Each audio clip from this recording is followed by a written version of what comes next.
Startup Express. It is a new podcast series by Assam Startup and IMCIP. I am Borthakur, founder of Deroi, and with me I have two wonderful people, Ratan and Sumit. They are also founders of startups. We all are incubated in Assam Startup, and we are here to talk about green innovations and sustainability, how it's going to matter at present and how it will matter in the future. So, Ratan, please. Hi, I'm Ratan Kumar. I'm the founder and CEO at Encamp Adventures.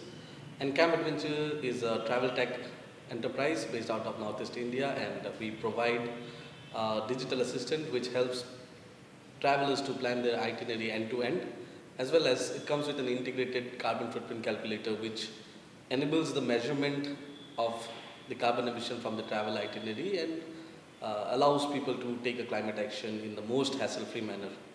Our focus is to enable the northeastern travel and tourism stakeholders with our platform, and it's great to be here amongst these prolific entrepreneurs and looking forward to the discussion. Hello, I'm Sumit Das, founder and CEO of Bikozee Ecotech Private Limited. We are working in sustainable mobility, that is by implementing electric mobility in the logistics and transportation segment. And we can see that currently there is a huge transformation in the mobility segment. We are trying to address those challenges by introducing various forms of sustainability in the way we transport and travel. It is a wonderful opportunity here to be in discussion with our fellow incubators here. Looking forward to the discussion. So back to myself, I am Borthakur, founder of Deroi. So my team and I have been working on manufacturing tea in a carbon-free way. So that is the sustainability and green innovation aspect of my startup. And similarly, my friends also have inherently put in green innovations into their work. So now moving on, let's discuss about green innovation. So what is green innovation? What, according to you, as founders and professionals working in this sector, is green innovations? So let's go ahead and start. Ratan is in this field for the longest time, so maybe we'll get a good insight. I'll take the privilege of going first. Yeah. So I think for in the way I think any activity which is in the protection or in the restoration of the environmental ecosystem, right, would be qualified for a green action, right? But for it to become a green innovation, I think it also has to be generating a societal impact and has to have an economic angle to it, right?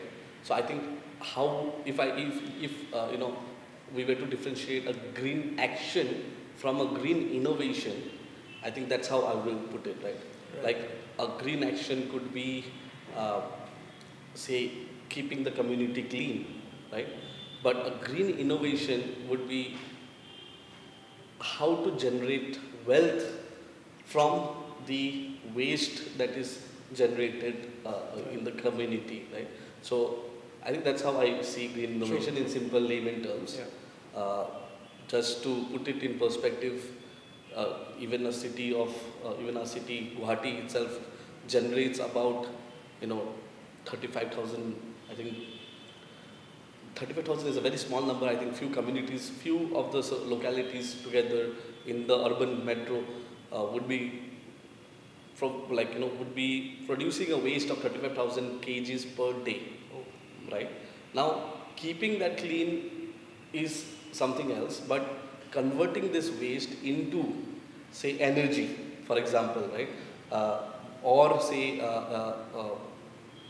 recycling it in the most efficient or environmentally friendly way would be green innovation for me. True. I mean, that is what segregates an action from innovation, right? Exactly. So right. Something where you can churn revenue. Correct. Right. Sumit, please. So how we look at it is quite similar of what Ratan has said. When we as entrepreneurs want to solve a problem in the society as a whole, it may be a mass problem, it may be a specific problem to a geography, but whenever we go ahead to solve a problem, and there might be multiple ways of solving the same problem. If we are able to choose a solution which is having the least amount of impact on the environment, and if possible we are also able to somehow at least counter the impact that has already happened in the ecosystem, I think now most of the businesses or the new age modern businesses are inclined towards designing solutions which are more towards generating impact in the environmental context.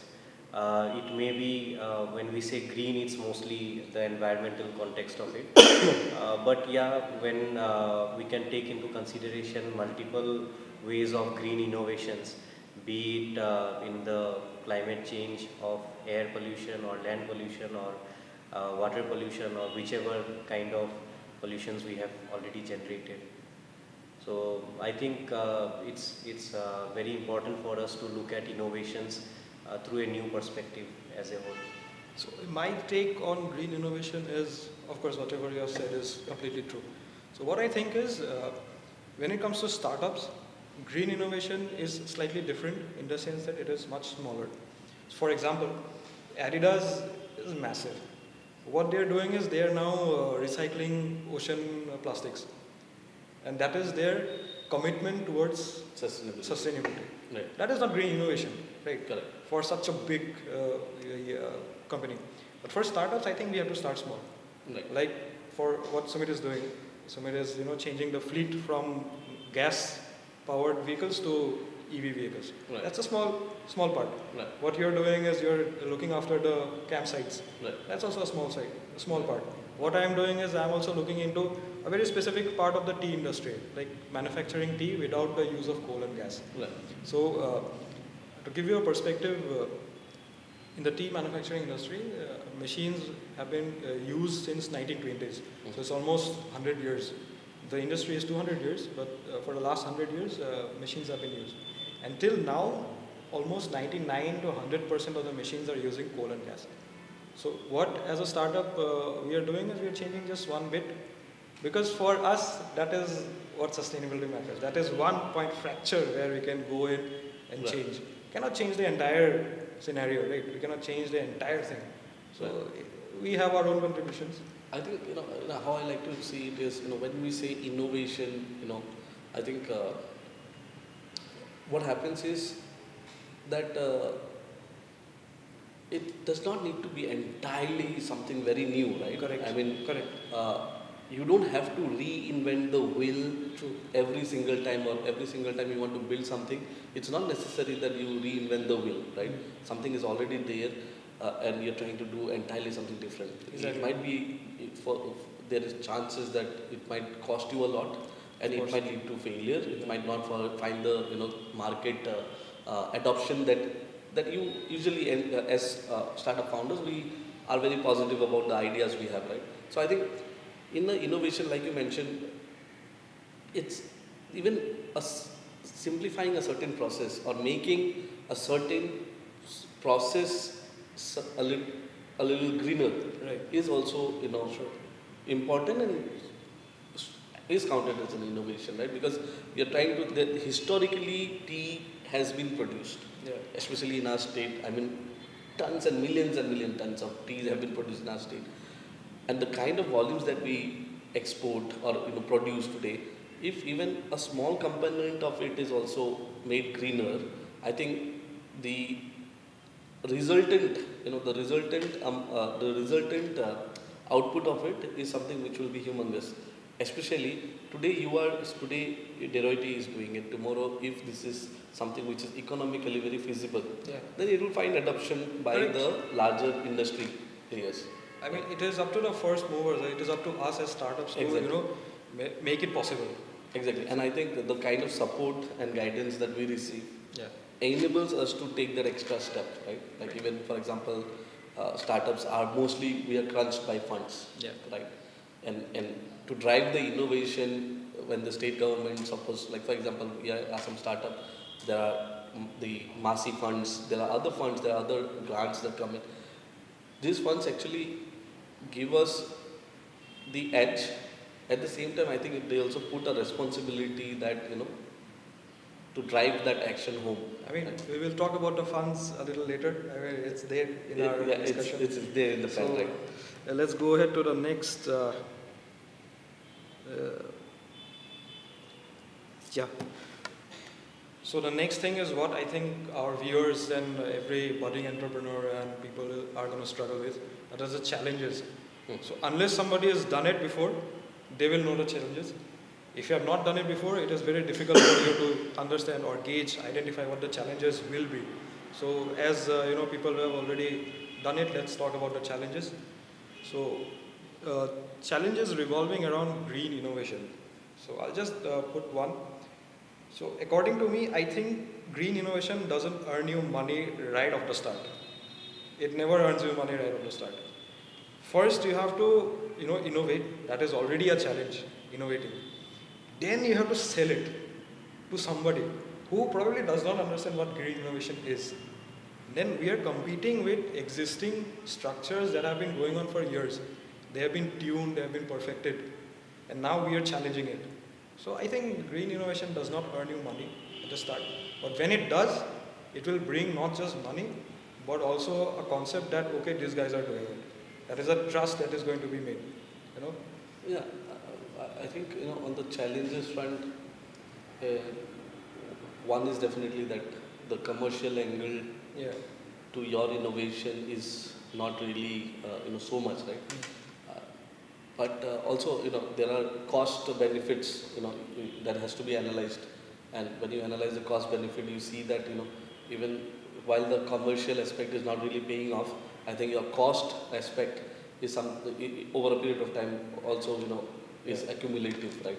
I think that is something which people, and I will say that is the challenge. I will put it that understanding the concept of, from a cost area rather than an earning standpoint, right? That's something that not many people are able to sort of see. Like for example, in your case, it's the, say, electricity consumption, right? If you are switching into the entire renewables, yes, there's a certain fixed capital upfront, but then the benefits that you get, right? I mean, just adding one AC in the house in a month is adding to a cost of almost 2,500 in today's time in Guwahati, right? Almost a 1.5 ton AC. Right? So from the cost side, I think the benefit has to be something which has to be communicated, and that kind of understanding is not there. That's one challenge, due to which that leads to the other challenge, which is the behavioral change. Right? The biggest of the challenges and our hypothesis of what we are doing at Encamp Adventures is also centered around these two philosophies of challenges, right? Behavioral change. Sustainability is such a huge sort of climate change is such a huge problem today that it's not any sort of individual countries or individual companies action which is going to drive which is going to make the climate what it was, right? So collective action is missing, and this collective action is missing because behavioral change is a big challenge. Right? So suppose you and me and Sumit are advocating for green, but say if 10,000 of us don't even bother about sustainability or are not having enough to put on the plate for our families, then definitely sustainability becomes the last thing that we are going to think in our lives. Right? So I think that behavioral change is something which is slowly definitely growing with the Swachhta Abhiyan that our Honorable Prime Minister and other social and NGOs who work on the ground, right? With that, a lot of things are changing. People are also starting to segregate waste, but behavioral change I find is a bigger challenge, because even when you innovate something, for your green innovation to be adopted, you need a market, and behavioral change will bring that. So this, what you and I have said is mostly centered around innovation and the customer. So B2C. I think Sumit can give us more on B2B because he's working on that segment, right? Sumit. So as rightly said by Ratan, that there is definitely a challenge in adoption. That is one of the biggest challenge. And when we talk specifically about the B2B segment, there is always a factor of cost which is associated for the businesses to switch over to a solution which is more eco-friendly, and that switch does not happen unless and until there is a benefit of cost attached to it. So when we talk about adoption of sustainable solutions for even B2B or B2C segment, it is always the cost effectiveness, because with our experience so far with the various businesses in the city, how they look into it, one thing is for sure, that every business is more concerned about the money that they would be able to save with a particular solution. At the end of the day, it doesn't matter for a business if that solution is a eco-friendly one or a non-eco-friendly one. So I think as entrepreneurs, we should be also focused towards understanding that how can we make our sustainable solutions cost effective as well, so that there is this factor of adoption that comes into play. Also, I think initially it is very difficult for startups to have or think of a large market share. It is always a very niche market, a very specific market with which we start our businesses. And as in how we start understanding that there is a economy of scale that comes into play. For example, if we talk about adoption of electric mobility in the transportation segment, so for businesses or for any other organizations to adopt electric mobility, the cost of adopting electric mobility should come down, and that happens with scale. If there are sufficient number of vehicles, the cost of the products automatically come down. So I think those challenges are there. Plus, not only in electric mobility, it is applicable to all the other segments of innovation in sustainability. We see that initially it is very difficult to test something and bring something new into the market. So something which has already established a series of trust over a span of period, that finds more acceptability by the customers. But something which is very new, something which is different from what the traditional market has been exposed to, sometimes it's very difficult to make the customers understand that okay, this is better. And it's because there is always inherent resistance to change. True. Right? That's human. It's a very reptilian brain kind of a thing. There's always resistance to change, and adopting something new definitely takes time for people also. Right? Having this challenges are also that the sustainability, like Sumit mentioned, and even you, I think, pointed out the same thing, right? By the virtue of green innovation, it is something which grows slowly. Right?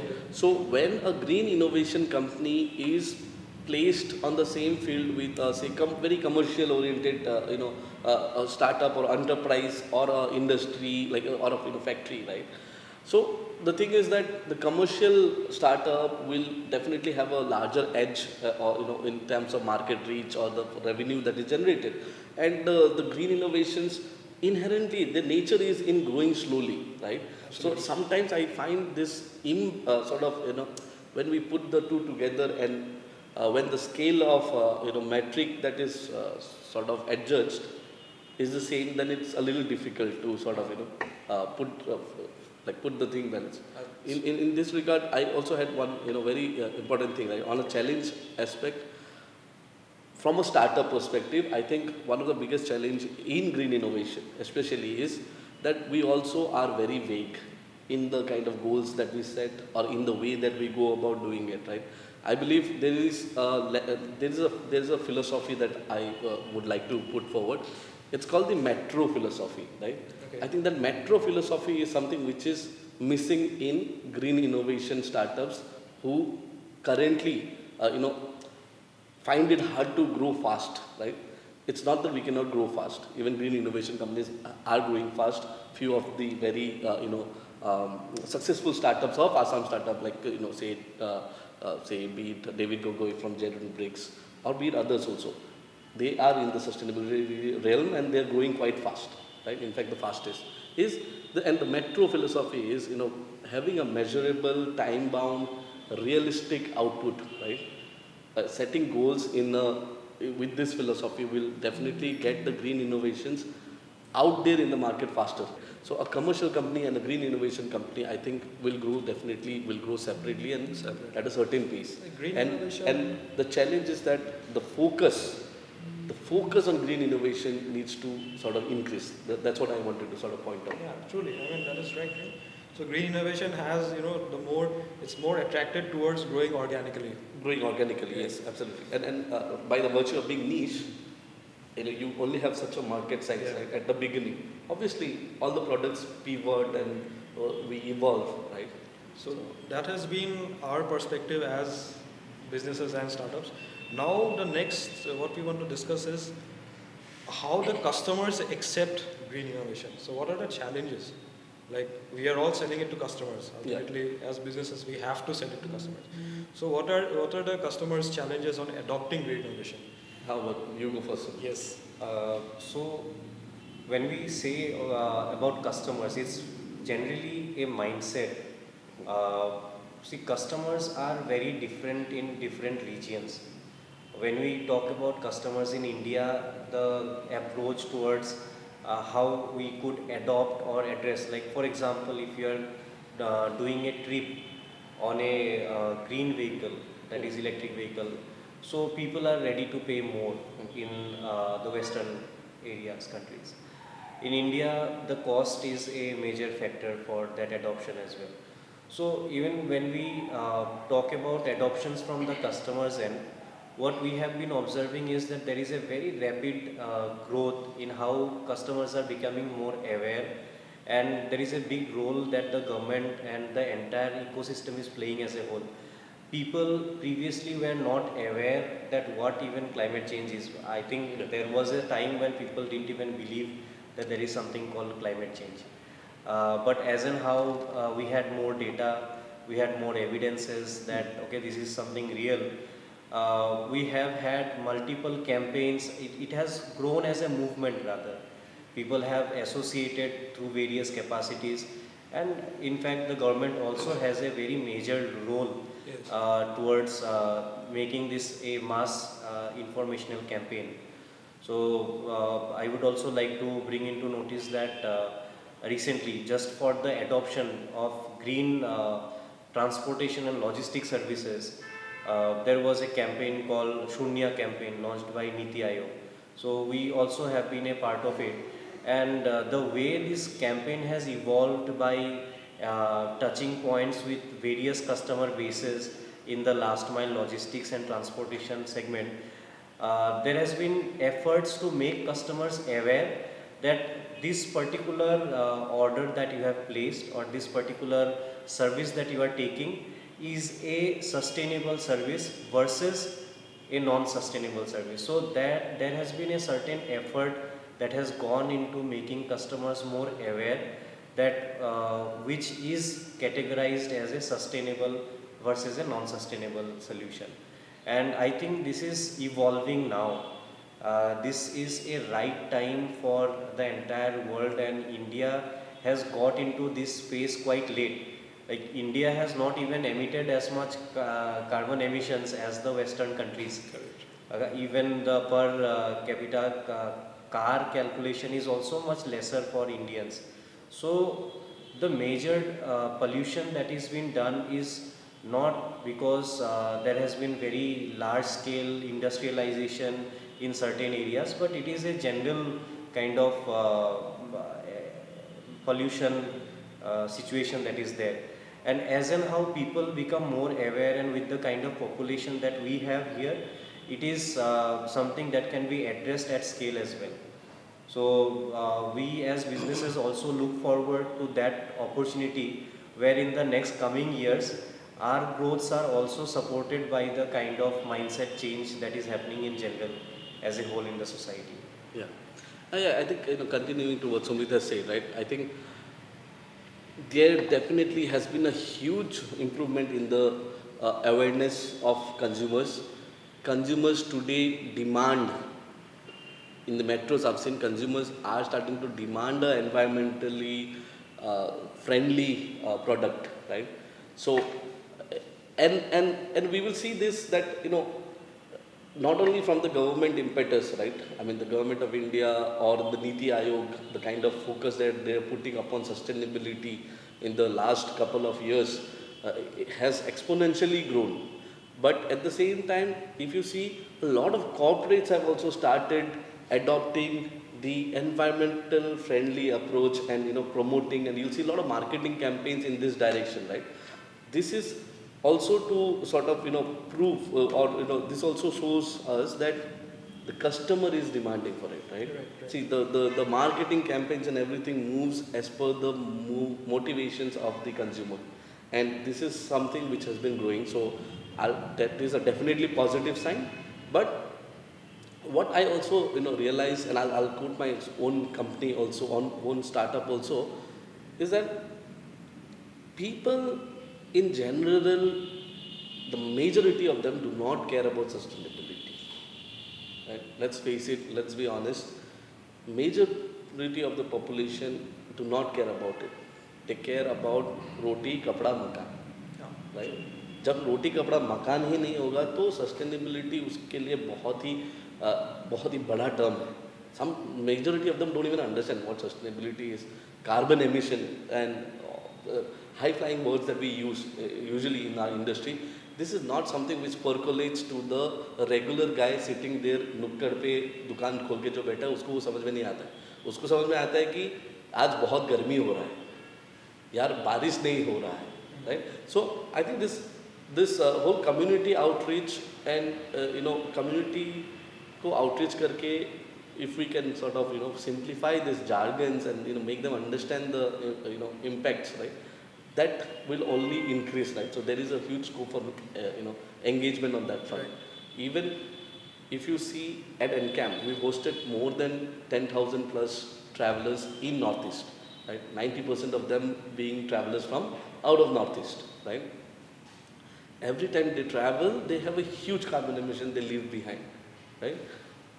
At the same time, they also have huge economical add that they make to the tourism the tourism stakeholders in Northeast, including us, Yeah. right?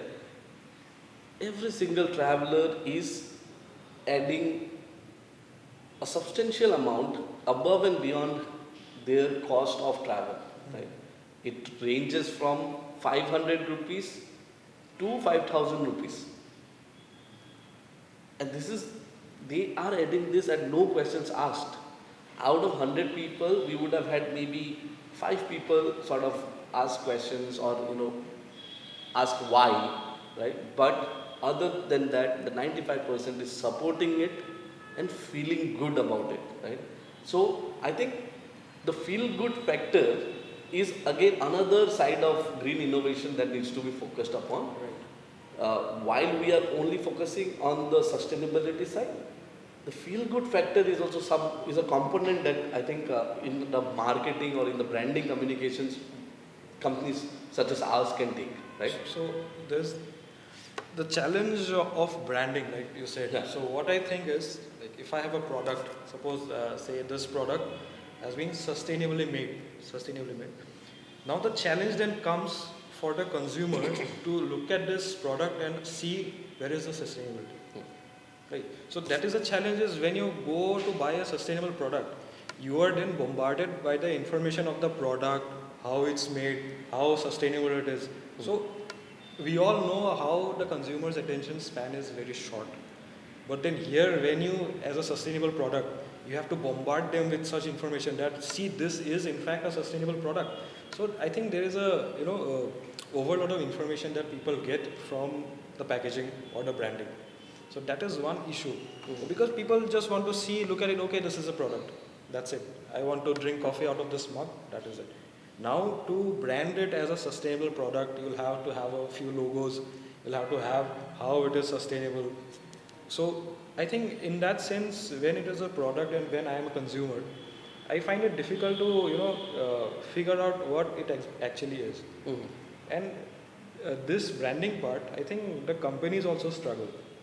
to how to minimally or accurately portray the sustainability part. Yeah, I think on this regard, what happens is I think it's more a philosophy problem, I guess, or then a branding problem because actually Tata माने trust, right? Trust Tata बेचता नहीं है. टाटा कहीं लिखता नहीं है we are a trustworthy company but Tata को trust करते हैं so I think even the green innovation and green innovative companies inherently by the nature of the way their business is right or the business model is I think people tend to sort of get to people are aware that his versus say Swiggy bikes that his bikes are more eco-friendly. Right. I think it inherently comes out so we don't really have to have so much of the packaging but yeah I think marketing communications right communicating so your thought process. Yeah, from my perspective, right, I'm selling tea boxes. Right. Tea. So in my branding, to say that I am producing this tea sustainably. Right. There has to be something that communicates, right? I think one of the good examples, and this relates to both travel and yours, the tea manufacturing. Ajmal's Assam experience. Honorable Minister from I think Nagaon, right? You should check out Ajmal's Assam experience on YouTube. Every year, the Ajmal Foundation or the Ajmal company, you guys know Ajmal, right? They make this perfumes. So they bring this very big, sort of perfume experts from like Armani's and Louis Vuitton's and all of that company to come over and sort of experience the whole of Assam, and in that they show the tea manufacturing and stuff like that. I think even that kind of a initiative and that kind of a digital communication, right, could add a great deal of value, right? And I think that kind of communication inherently, right, when people see how it is produced, like in your case, it is a production, it is at the factory, it's not something that is happening online. Yeah. It's not an online activity. So I think immersive experiences. You have to find innovative ways to communicate with the customers, right? Yeah, immersive experience. I mean, students, so much of things. Like I think that again adds a cost. It comes at a cost, and startups don't have the funds. True. but I think that generally my experience of customers' orientation to green innovation is 100% positive. Okay. I mean, I would go to an extent of saying 5 years down the line, if you're not sustainable, you're not in the market. Right. In the sense that you would not in the market, meaning that a brand which is more sustainable will have an edge over a brand which is not focused upon sustainability, and we are only going to see a great rush of green innovations happening across, because put it very simply, by 2030 if we don't get close to the climate goals that are set, then each one understands that we'll face repercussions like the recent COVID that happened, right? And people will also understand, like a few days ago I think Guwahati touched 40 degrees. Absolutely. Now it is 25. Exactly. So there is a 15-degree change. So that is desert climate, right? And that's causing so much of illness, sick, this whole cold and things that are happening. So this is real. People understand, and I think customer adoption will increase. It's only a catch-up game for the startups. How you catch the market first. I mean, he has had a first mover advantage. You are having a first mover advantage. In our case, we've had a fantastic first mover advantage. Right. People are greatly supportive.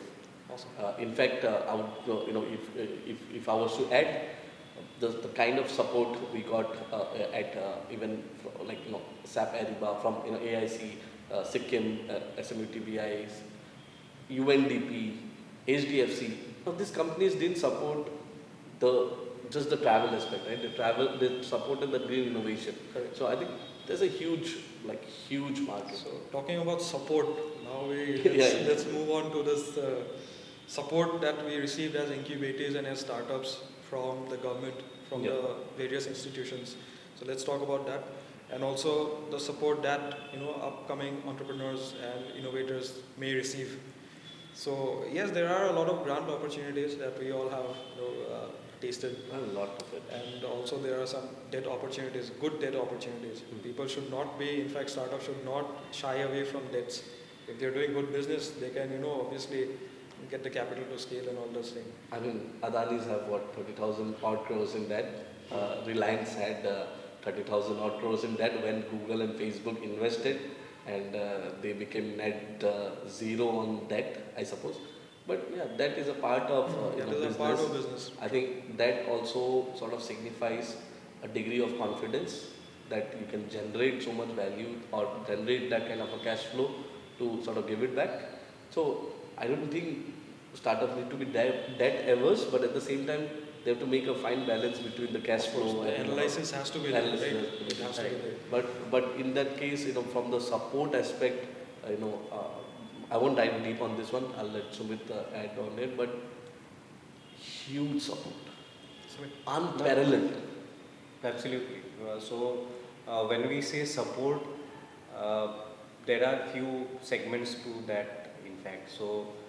One segment is definitely the regional support that we get, which is the incubation center over here or the other agencies like NRL or Netfee. So these kind of regional supports are there, and in fact it's one of the best time for someone to start something in Northeast to get exposed to these supports. Yes, in fact, apart from this, one other segment of support is the overall ecosystem support. So it's not always the fund that is required for a startup. It is also the right market and ecosystem that has been built around in that segment. If that ecosystem support is there, it becomes easier to take the solution ahead for better adoption. True. And there is another segment of support which is definitely the customers, our final customers who are the core source of support or growth. So until and unless there is a support by the customers, even with funds or ecosystems, there is a high probability that the business might not be sustainable. Yeah. So going ahead, all the three support systems are very much required when we go to build something at scale. Also in this segment, when we say that the supports in terms of financials, in terms of the various other things like building a team is a very big support that is required. Building a good set of advisors around what we are trying to do, that is also a kind of support that is required. So definitely in terms of support, I feel we all have been very fortunate to get that kind of support environment here at Northeast. And I'm not sure if we would have, by the time startups from Northeast start to catch up with the funding season, it is already funding winters in the country, right? So we tend to be lagging behind the mainstream mainland in terms of funding, in terms of whatever new adoptions are there. But I think that is a good sign that when it is winter elsewhere, it is kind of spring here. Yeah, that's nice.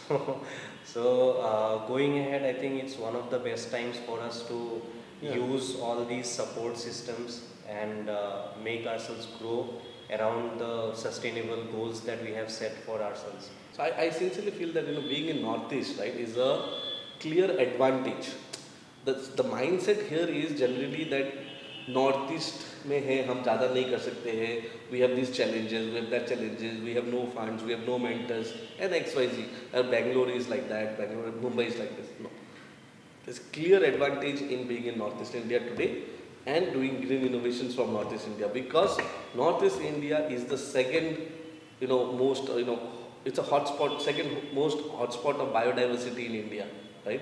Look around us, the kind of biodiversity we breathe in, not many cities have this, right? And with the green innovations, our focus is on protecting, restoring, or generating more of the biodiversity, right? So Northeast, from a green innovation lens, is a perfect hotspot, and I will say that being in Northeast has led to getting a lot of support also. Yes. We, I have mentioned already the support that we got from AICSMUTBI, Right. right? It's a center supported incubation facility. The support we got from Assam Startup under Masi, the support of so many Tata Social Enterprise challenges that happened where a Northeastern startup was recognized, right? To the National Startup Awards. We were finalists under two categories. One was the travel and transport, which was to our industry, and the other was where we were part of the Northeast because we were special category for Northeast, right? Right. So that kind of focus is being given to Northeast India. Marketing assistance, if you check Startup India, marketing assistance for Northeastern, if like for our tourism company, we are eligible to around 50 lakhs in marketing assistance, like making pamphlets or making some marketing videos. We are eligible for that. Yes, we haven't been able to apply, but at least the government of India also has made that kind of a scope for promoting Northeast India and Jammu and Kashmir, right? So this kind of special advantages are there for us, which I think in the lack of communication is not going out to the startups. exactly. So what I wanted to say is, I think here, in say in the Bangalore and Hyderabad ecosystem, there are a lot of information. Yeah. So one may tend to get jumbled and confused. Correct. Here, what the advantage is, we have an incubator like Assam Startup. So if anybody who wants to innovate or wants to start a company, if they come here and they will have the access to the proper information. So I think this gateway is very important when it comes to support. Support, I mean, it is very difficult for the entrepreneur to go to the government offices and then find what schemes are there. Otherwise, it is easier to come to a gateway such as this incubator and then receive all the information that they have already been doing the research on all the government offices. So It's like someone populates it for you. Populates it for you. Right. They do the job for you so that you can just focus on the business part. Right. So I think that. But I see, like he mentioned net fee, right? So net fee is one of our investors, principal investors as well, and I see when we were raising our first round of investment from net fee and the great support that we've got. Net fee had almost 100 crores in funds to support startups. Let's go back 2 to 3 years. People just would not apply for those funds. Now 100 crore is a big fund, right? Huge. But if applications only don't come, then who do we give the funds to? We have to return it to the central government or treasury, wherever. But now what has happened is now the startups are like kind of coming up very fast. I see every now and then there are investments happening even at net fee for successful startups in Northeast India. So I think there's no dearth of money. That's what I understand. There's no dearth of money. आपका धंधा चलता है और आप अच्छा एक societal impact के साथ आप काम कर रहे हो. There is going to be funds available for you. I think the government has made great impetus in facilitating funds for startups who can show measurable, and like I mentioned, right, the metro philosophy, measurable, time-bound, real output. If you are able to show that, money either chases you or you get the money what you want. So I think the gap lies in the entrepreneurs not reaching out. Exactly, not reaching out and not sort of following the philosophy of building those measurable goals, right? It has to be standardized, right? It has to be. You go to an investor. scientific. Yeah, you go to an investor. They'll ask you the next 4 months plan. Yeah. And if you're not clear about that, it's hard for an investor to invest, right? It has to be detailed. Yeah, they did. So I think this part is something we can work upon. Money is there. I cannot mention amount, but I think even now I think 40 odd, 50 odd CR would be lying as support funds for startups in Northeast India. Whoever applies, they will know what they have to apply, right? That is the main point. And they have to apply, and also they have to get the business also ready in that kind of a yes, to receive that fund, yeah, to receive the utilize, fund. Yeah. to be able to utilize the fund, right? Right.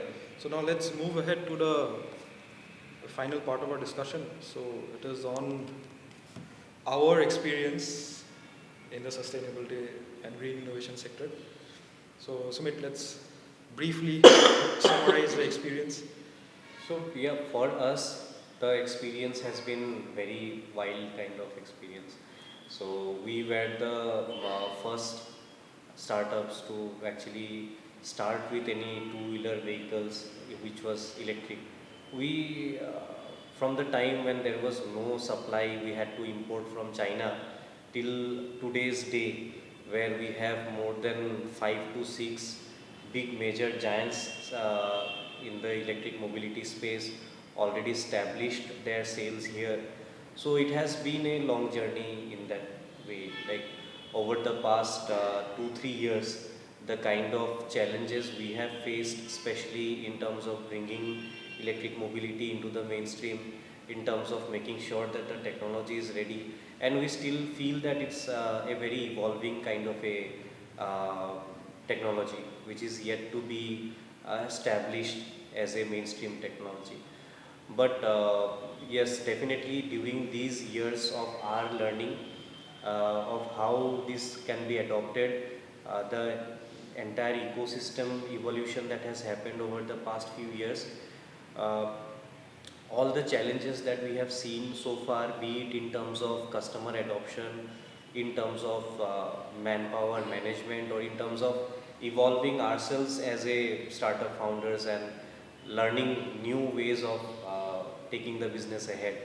So throughout these phases, there has always been multiple supports that we have received over this period of time, and I think only due to these supports, be it our internal team, you need a very good integrated team in place in order to continue executing in spite of whatever challenges you have. So these are few things, like if I go more specific into the domain in which we are working, it's we also need to mention the challenges that we face in terms of range anxiety. We all know that electric vehicles inherently had these kind of challenges of range anxiety. Still there, right? Still there.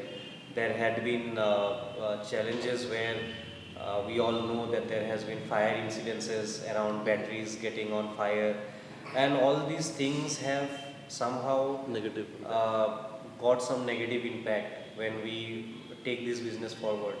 But eventually, over a period of time, people had started building trust, and even we as a startup, it was very essential for us to not give up.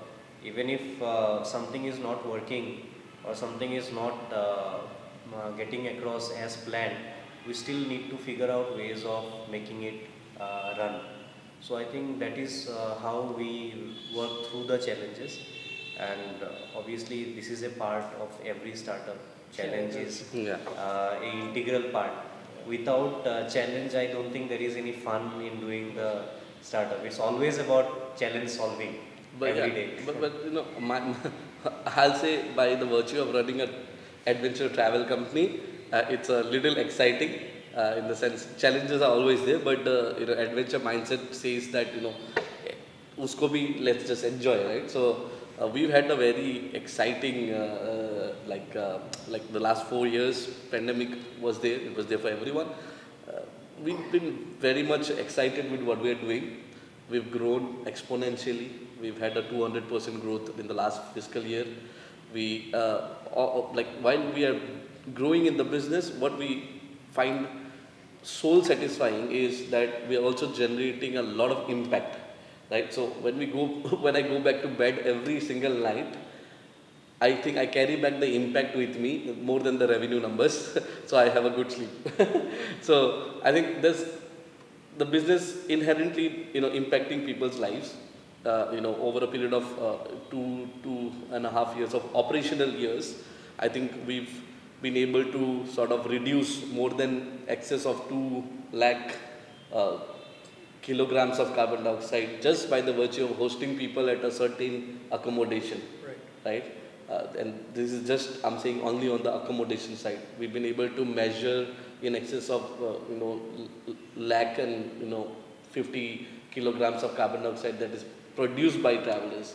We've been able to offset a great deal. So these are things which sort of encourage us more and more. We are excited to look at the next realm.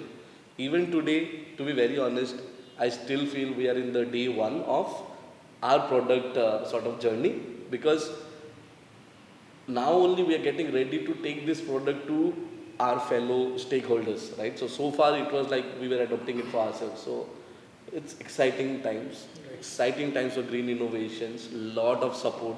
I cannot even comprehend the kind of support. I mean, before I come here, we've been applying for almost 15 to 20 such support facilities, right? Now, these 15 to 20 support facilities being known by everyone and everyone applying on it, that's a challenge. That's which is missing. But yeah, great times ahead. So from my perspective, actually, the challenge is there every day, because in my industry, what happens is only the tea is being made here in Assam, but most of the machineries and everything is being made outside. Right. So for me and my team to get back to the roots and then design a machine, a technology. So we had to be proficient in not just electronics, but mechanical fabrication. Then build a sustainable product. I mean the technology. Then use it in our factory, and then look at the service and all, and then start making tea, learning the trades of making tea. So it's a very different learning experience. I think the fixed capital is also quite high in your case. For industries, I mean, it will be high. Yeah, that is what we understood. For manufacturing, I mean, for services, ours is a little leaner that way, and we are like unit positive in the sense that हम बेचते हैं तो profit में ही बेचते हैं, right? So there's immediate money generation. Right. So I think that gives a services business a certain edge.